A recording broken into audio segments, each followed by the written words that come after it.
भरना अलग है और पवित्र आत्मा के सामर्थ्य से भरना ये अलग है। पवित्र आत्मा की भरपूरी वो आपको देना चाहता है ताकि आप एक ऐसा जीवन जी सके। बाइबल कहती है जितने परमेश्वर की आत्मा के चलाए चलते हैं वो ही परमेश्वर के पुत्र हैं।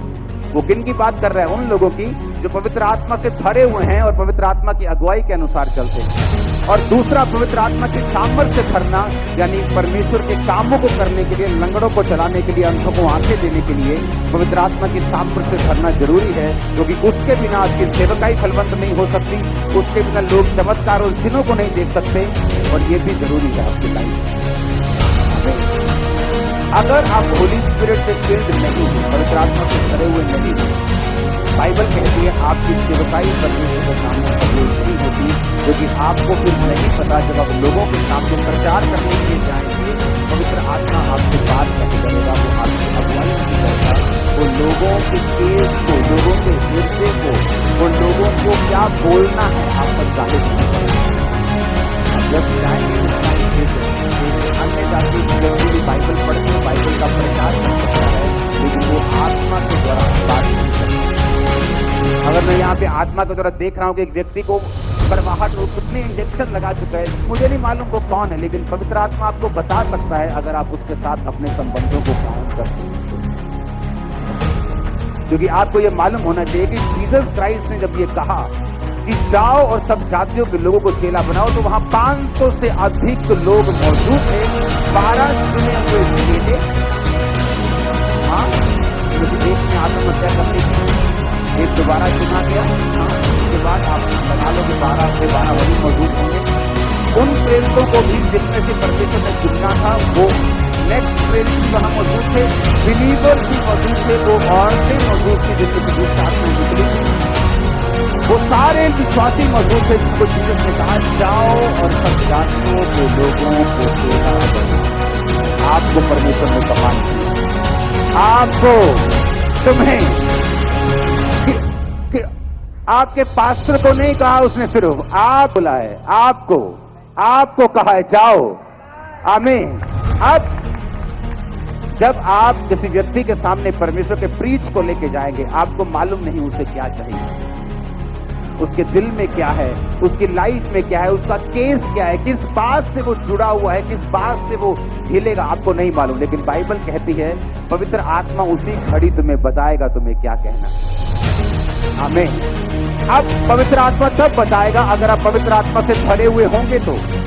इसलिए मैंने कहा पवित्र आत्मा की भरपूरी अलग चीज है, पवित्र आत्मा की सामर्थ्य से भरना ये एक अलग लेवल है। ये पास्टर्स को चाहिए, अपोस्टल्स को चाहिए, आपको भी चाहिए। अगर आप मानते तो परमेश्वर आपको भी देगा, लेकिन पवित्र आत्मा से भरना ये सब व्यक्ति को जरूरी है। क्योंकि जैसे ही आप सुसमाचार सुनाने के लिए जाएंगे, भाई मैं ये सुसमाचार तुम्हें देने के लिए आया हूँ, लेकिन उसके दिल में क्या है, उसकी लाइफ में क्या चल रहा है, उसकी लाइफ की दिक्कत क्या है, वो तुम्हें मालूम नहीं, लेकिन पवित्र आत्मा तुम्हें बताएगा कौन सा वचन इसे देना है। तो उसमें बहुत पैसा हो, उसके बाद सारी बरकतें, वो चंगा भी हो, लेकिन उसके दिल में जो शांति है वो खत्म हो चुकी है। और तुम्हारे मुंह से क्या निकलेगा? भाई यीशु ने कहा मैं शांति का राजकुमार हूं। वो बोलेगा यार ये मैंने कभी नहीं सुना, मुझे तो यही सुना है कि यीशु मसीह चंगा करता है, मेरे को चंगाई की तो जरूरत नहीं है, मेरे पास पैसा भी बहुत है, लेकिन ये तूने क्या कहा, वो शांति का राह, ये मुझे सुनना है, ये मुझे सुनना है, तू मेरे पास मुझे वचन देने।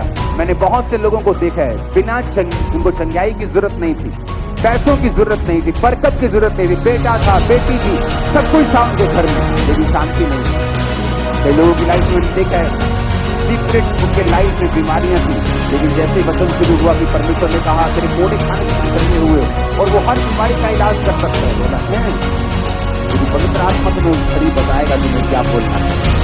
अगर तुम बिना पवित्र आत्मा के जाओगे तो अपनी बुलाहट को कभी पूरा नहीं कर पाओगे। परमेश्वर ने कहा यीशु पवित्र आत्मा से भरा हुआ लौटा, और जब शैतान से उसकी परीक्षा हुई, क्या परीक्षा हुई, शैतान ने क्या परीक्षा की, उसको भूख लगी थी तो रोटियों पत्थरों को बोला कि पत्थरों को बोली रोटियां बन जाए। आपकी जरूरत शैतान जानता है आपकी जरूरत क्या है। और वो आपको परखता है। उसे मालूम है आप 29 साल के हो चुके हैं, आपकी शादी नहीं हुई। वो औरतों से आपको परखेगा, मर्दों से आपको परखेगा। उसे मालूम है आप पैसे के कमजोर हैं, वो चोरी से आपको, उसे मालूम है आपको क्या चाहिए। और अगर इस पार्ट में आप कमजोर रहे तो सामर्थ्य आपको कभी नहीं मिलेगी, क्योंकि वो उन्हीं लोगों के लिए है जो अपने शरीर को जीत कर आगे बढ़े। लेकिन वो अलग हिस्सा, आज हम उसमें बात नहीं करेंगे। आज मैं आपसे सिर्फ इस विषय में बात करूंगा कि परमेश्वर ने कहा कि यीशु पवित्र आत्मा से भरा हुआ लौटा, यानी पवित्र आत्मा की भरपूरी अगर आपकी लाइफ में नहीं है, आप प्रीच नहीं कर सकते, आप सेवा नहीं कर सकते। आपको क्या करना है पवित्र आत्मा की भरपूरी के लिए? अच्छी संगतियों को अटेंड करना है। पवित्र आत्मा की भरपूरी के लिए आपको क्या करना है वो अब मैं आपको बताऊंगा। इसिया 5 उसकी 17 आयत उसकी 18 आयत में लिखा हुआ है, इस कारण निर्बुद्धि ना हो, पर ध्यान से समझो प्रभु की इच्छा क्या है। दाखरस के मतवाले ना बनो, उससे लुचपन होता है, पर आत्मा से परिपूर्ण होते जाओ। आपस में भजन स्तुति गान और आत्मिक गीत गाया करो, अपने अपने मन के प्रभु के सामने गाते और पुस्तक करते। परमेश्वर ने कहा कि तुम दाखरस के मतवाले ना बनो, पर आत्मा से परिपूर्ण होते जाओ। किसको बोला परमेश्वर? किसको बोला? तुम्हें बोला। I sure? तुम्हें बोला? तुम नहीं, तुम बोलते हो खुदा को कि मुझे आत्मा से भरपूर कर, लेकिन खुदा कहता है अपने आप को पवित्र आत्मा से परिपूर्ण करते जाओ। यानी किसके जिम्मेवारी है भरपूरी करना? आप लोगों की। जब मैं मसीह में नया था तो जब मैं ग्रुप में प्रेयर्स करते थे हम, और पवित्र आत्मा से भरपूरी करते थे, रोजे रखने के बावजूद भी कई बार पवित्र आत्मा से भरपूरी महसूस नहीं होती थी, मेरी भी गाइड करने लगा। जैसे प्रार्थना खत्म हुई 2 घंटे की, सारा यूथ इकट्ठा होता गंदा मजाक हम करते थे उसके बारे में ठट्ठा हंसी मजाक, और बाद में ऐसा लगना कि यार आत्मा फील नहीं होता, भरपूरी फील नहीं होती। प्रार्थना भी करते हैं, रोजे भी रखते हैं, लेकिन हमें वो सामर्थ्य महसूस नहीं, वो फीलिंग महसूस नहीं होती। तो 500 मिला जो अन्य जातियों से कन्वर्ट हुआ था, मुझे बताया, उसने कहा अगर तू 20 साल का काम अगर तू 6 महीने में देखना चाहता है तो पहला काम परमेश्वर के खिलाफ कुड़कुड़ाना बंद कर देना। किसी भी कंडीशन में परमेश्वर के खिलाफ कभी कुड़कुड़ाना नहीं, कभी उसके खिलाफ नहीं बोलना, कुड़कुड़ाना बंद कर देना। अपनी कंडीशन तेरी जैसी भी हो, कुड़कुड़ाना बंद कर देना। दूसरा, गंदा मजाक करना, हंसी ठट्ठा करना बंद कर देना। अपने मुंह से वही बात निकालना जो आवश्यकता हो, जिसकी जरूरत हो, जो तेरी उन्नति कर सके। वो चीज मैंने फॉलो करनी शुरू की। वाकई जो काम लोग 20 साल में करते थे वो 6 महीने में काम रह जाते थे।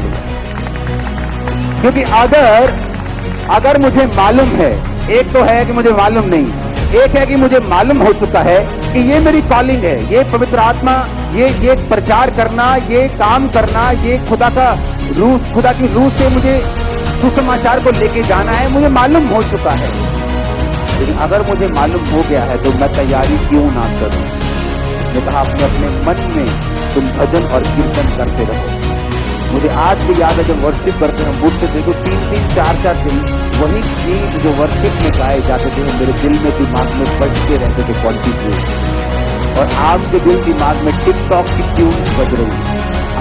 और इसी कारण आपके सबकॉन्शियस माइंड, जो आपका अंदर वाला मन है, जब उसमें गाने बजेंगे और टिकटॉक की ट्यून्स बजेंगी, आप कभी भी पवित्र आत्मा से फिल नहीं होंगे। और अगर आप पवित्र आत्मा से फिल नहीं हुए तो आपकी कॉलिंग कंप्लीट नहीं होती, और जब कॉलिंग कंप्लीट नहीं होती, आपकी ब्लेसिंग कंप्लीट नहीं होती, और आप उस जगह पे नहीं आते जिस जगह पर परमेश्वर ने आपको आने के लिए बुलाया है।